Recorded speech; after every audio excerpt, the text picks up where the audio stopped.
बलिदान का मूल्य। एक बार एक विमान में एक बहुत ही खूबसूरत महिला जा रही थी।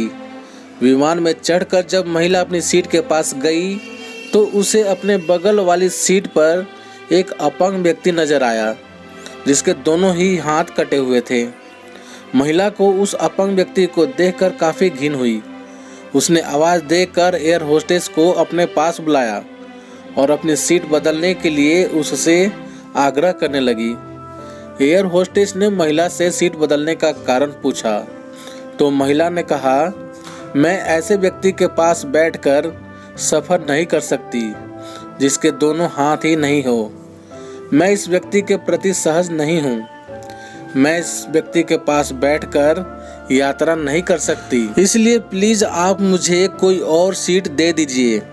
दिखने में शांत और पढ़ी लिखी महिला के इस तरह के व्यवहार पर एयर होस्टेस को काफ़ी आश्चर्य हुआ।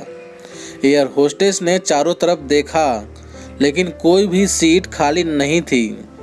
एयर होस्टेस ने महिला को कहा कि कोई भी सीट खाली नहीं है और साथ में यह भी आश्वासन दिया कि यात्रियों की सुविधा उनका पहला कर्तव्य है, इसलिए वो कैप्टन के पास जाकर बात करके कुछ न कुछ हल जरूर निकालेगी। इतना कहकर एयर होस्टेस कैप्टन के पास चली गई। कुछ देर बाद एयर होस्टेस वापस आई और महिला से बोली, मैडम, आपको हुई असुविधा के लिए मैं आपसे माफ़ी मांगती हूँ, लेकिन फ़िलहाल इस पूरे विमान में एक ही सीट खाली है जो कि बिजनेस क्लास की है। जैसा कि मैंने आपको बताया कि हमारी कंपनी का प्रथम उद्देश्य यात्रियों की सुविधा का ख्याल रखना है, इसलिए हम हमारी कंपनी के इतिहास में पहली बार इकोनॉमी क्लास के यात्री को बिजनेस क्लास में बिठाने जा रहे हैं। एयर होस्टेस की बात सुनकर महिला बहुत खुश हुई और धन्यवाद कहते हुए अपने सीट से उठने लगी। तभी एयर होस्टेस ने उस अपंग व्यक्ति की तरफ अपने दोनों हाथ बढ़ाते हुए कहा, सर, आपको हो रही असुविधा के लिए मैं आपसे माफ़ी मांगती हूँ, लेकिन हम आपको इकोनॉमी क्लास से बिजनेस क्लास की सीट दे रहे हैं क्योंकि हम नहीं चाहते कि आप किसी अशिष्ट यात्री के पास अपनी यात्रा करें।